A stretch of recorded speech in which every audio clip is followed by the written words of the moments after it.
Assalamualaikum warahmatullahi wabarakatuh. Baiklah, perkenalkan nama saya Ari Prasetyo, NPM 30, Prodi Ekonomi kelas A.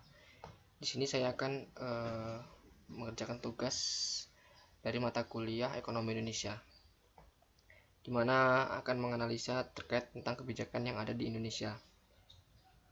Materi saya yaitu kebijakan moneter. Dan di sini saya sudah menemukan tinjauan kebijakan moneter pada tahun 2022 bulan 3, di mana pada tanggal 16 sampai 17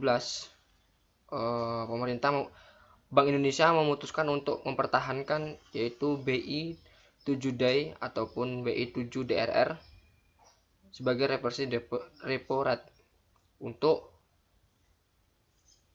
dalam suku bunga deposit yang fasilitinya sebesar 2,75% dan suku bunga lendingnya ini 4,25%.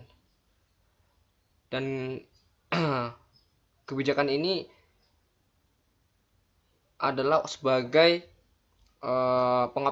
pengoptimalan dalam strategi bauran untuk menjaga dan juga mendukung pemulihan ekonomi di Indonesia. Yang pertama ada memperkuat kebijakan nilai tukar rupiah untuk menjaga nilai tukar yang sesuai dengan mekanisme pasar dan ekonomi di Indonesia secara fundamental. Kemudian yang kedua, melanjutkan kebijakan transparansi suku bunga dasar kredit atau yang biasa disingkat SBDK. Kemudian yang ketiga ada kebutuhan uang, distribusi uang, dan juga layanan kas dalam rangka menyambut bulan Ramadan serta Hari Raya Idul Fitri 2022.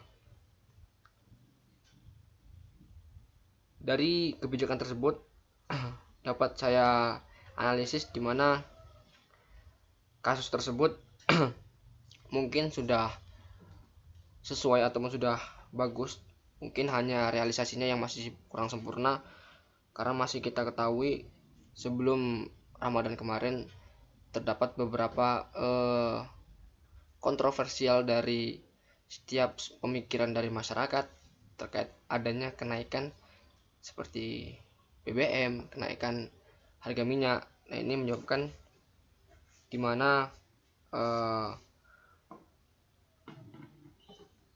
mekanisme pasar ini menjadi sedikit agak naik.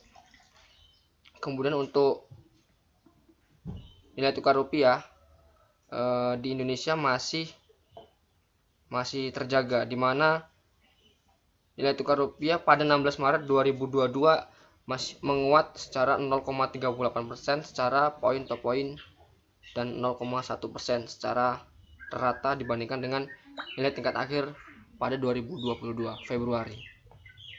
Maka artinya dari kebijakan tersebut sudah ada kenaikan presentasinya.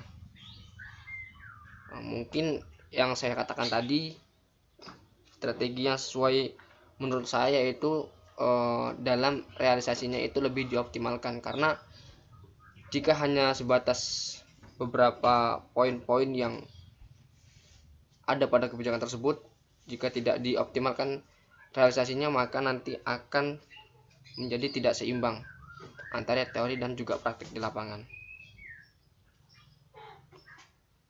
Mungkin itu saja yang bisa saya analisis dan juga pendapat saya, dan saya akhiri. Assalamualaikum warahmatullahi wabarakatuh.